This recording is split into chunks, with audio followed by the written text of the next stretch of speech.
Welcome back to another day of Tool School. Today we have a whole cornucopia of things to talk about. We're going to talk about sandpaper and sanding, and also nails, and also screws. So, I'm Emily Pillaton from Girls Garage, and hope you've been tuning in. If you've missed what we're working on, we're building a small wooden box project, so you can go back and watch some of the other episodes to see what we've done up until this point.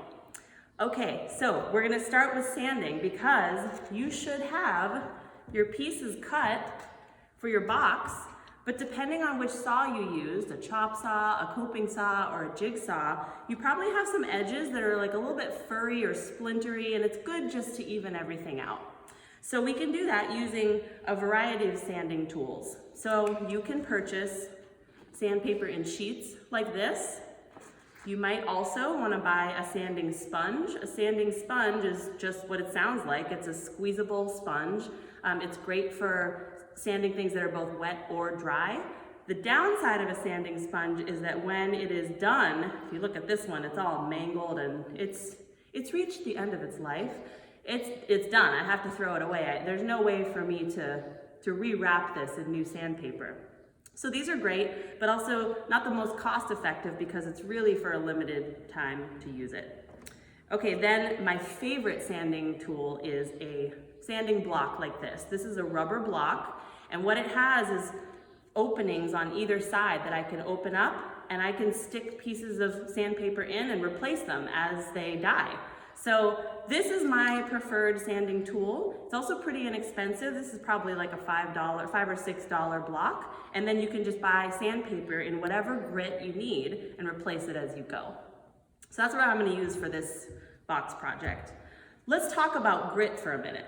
So when I go to buy my sandpaper, if I look at the back of these sheets, there's a number 80 on this sandpaper sheet. That number, that 80, refers to the grit of my sandpaper. Grit is spelled G-R-I-T. So the grit of my sandpaper refers to how rough the surface is and how fine, like how smooth it's gonna allow me to sand the surface of my wood. So the lower the number, the rougher the sandpaper. So 80 is a pretty low grit. This is pretty scratchy. You can buy sandpaper that goes all the way up to like 1500 grit. And usually for a woodworking project, you'll want to start sanding with something very rough, like 80, and then work your way up in grit until it's extra buttery smooth. So I might use 80, and then 150, and then 220, and then 320. You can spend days sanding, and the more you do it, obviously, the smoother your wood will be. I'm going to use 80 for this because my wood is fairly crudely cut, and this project doesn't need to be super bunny rabbit smooth. But I do want to replace this paper because I have this old piece of sandpaper in my sanding block. So let me show you how to do that. If you have a sheet of sandpaper like this size is perfect to fold and tear into quarters, and the quarter size sheet will fit perfectly in your block. So I am going to take my sandpaper, fold it this way. I call this the hamburger way. This is the hot dog way. Do people still call it that? I'm folding it the hamburger way, okay? I'm gonna fold it and tear it. Now I'm down to half. Let me do that one more time to get my quarter. Okay. And now here's my quarter sheet. You see that? That's the perfect width to go in my sanding block. So to replace my dead paper, I'm gonna pull this lip of my block up and pull the old sheet out. And you might be able to see there's 3 nails inside this block. That's what is holding my sandpaper in place. So I've pulled this one out, pull that side out. Now I can take my new sheet and open up one side and insert it.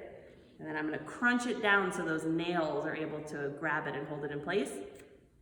And then wrap my sheet around and insert it into the other side. Nice and tight. Crunch. And then now I have a nice fresh piece of sandpaper. Now for my pieces, I don't need to do a whole lot. So I might just wanna run my block over the edges where it's extra splintery.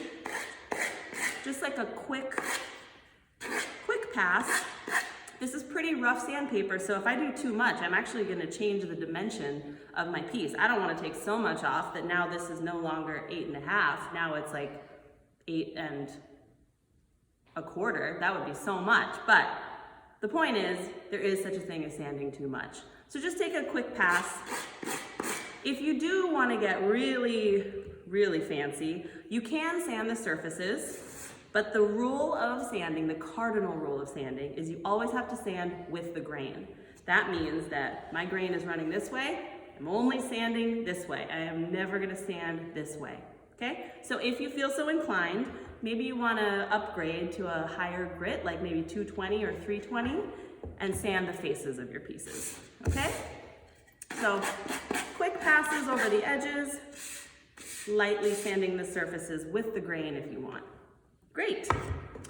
Let's talk about hardware. So I have nails and I have screws. And just wanted to give some quick background here on the different types, how these are different, and we're gonna use screws for our box, so I want to take a look at a screw up close and show you some of the parts. But first up, we have nails. I think you've probably all either seen or used a nail. Nails are used with hammers only. You cannot use a drill to install a nail, obviously. So nails are most commonly used for things like framing houses. You can buy them in very tiny sizes or giant ones, but I want to show you today something kind of sneaky and also kind of cool about how nails are sized. So you might think, okay, I'm going to go to the hardware store and I need a 2-inch long nail. So look at this box. It does say the dimension. This is 2.5 inches long, but it also has a different sizing system. It says 8D. What the heck is D? What does that stand for? Here's a longer size. This is 3.5. This one says 16D. That sounds like it's twice as much as this one. I don't know what that means.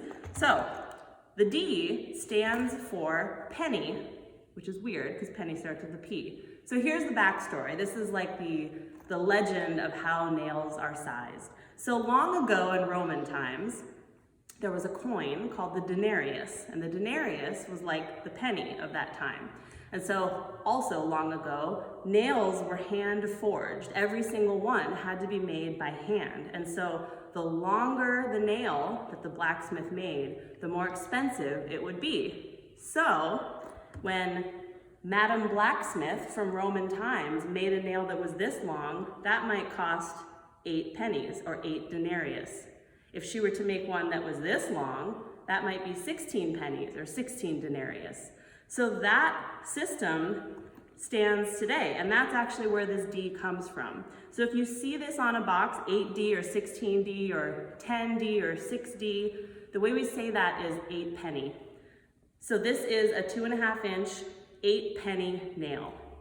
This is a 16 penny nail. That number, that 8 penny, refers to the length. So you can search this later if you forget the conversion, but an 8 penny nail means it is 2.5 inches long. And a 16 penny nail is 3.5 inches long. So the 8 penny nail is really common. This is a very common size for framing houses. So this is why I wanted to show you this one. But just know that these two numbers mean the same thing, just in different units. So many secrets in the building industry. Okay, so we're gonna talk more about screws though, because this is what we're gonna use for our project. So screws come, as we've learned, there are so many types of everything at the hardware store. There are so many types of screws. There are screws for metal, there are screws for wood, there are screws that have rounded heads, some that have flat heads. There's a screw for every job. So I want to show you the screw that we're going to be using for this project, and I'll talk about why I chose this particular screw. But just know that a screw has some common parts, and we'll look at them in a minute, and the screw that I've chosen is also a specific length. It's the right length for what we need to attach our pieces of our box. So come on in and let's take a closer look at our wood screw. So here's our wood screw. And wood screws have some common features. You'll see that the head of the screw, right here, is sort of tapered. It's like in a V shape. That shape is called a countersunk head. That allows us to sink the screw into the wood so that it's flush with the surface, so that when I install this, it's sitting at the same level of my wood. If this were a head that had a rounded top, when I run my finger over it when it's in my wood, I'll be able to feel that bump. So this countersunk head allows it to sink in and sit flush with the top of my wood. The next part of the screw that I want to point out is the shank, and that is the smooth part of the post of the screw. The shank, I'm pointing to it right here, the diameter of that shank is the diameter of the bit that I'm gonna need to drill my pilot hole. We'll talk more about that tomorrow, so don't worry if that's confusing, but the shank is just the smooth part of this center post. And then the threads are the windy part that go around the shank, and the threads are actually what bite into your wood to keep the screw in place. Okay, and then let's look at the top of this screw. In the head, there's, what shape is that? Is it a cross? Is it a flat line? Nope, it looks like a star. It's a 6-pointed star. So that's called the drive. The drive is the slot in which the bit will fit. So our drive for this screw is a star drive. And tomorrow when we look at the drill and driver, we'll see the type of bit that needs to fit into this. But it's very important for you to know what type of drive your screw has, because you need to make sure you have a bit that matches the screw.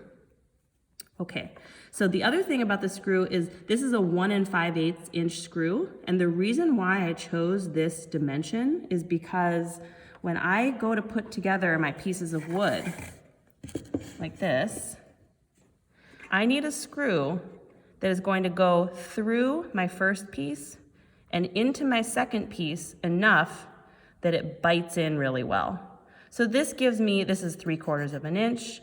This gives me a pretty good 1 5/8 minus 3/4. That's how much is going into my second piece. So if I had a screw like this, please hold.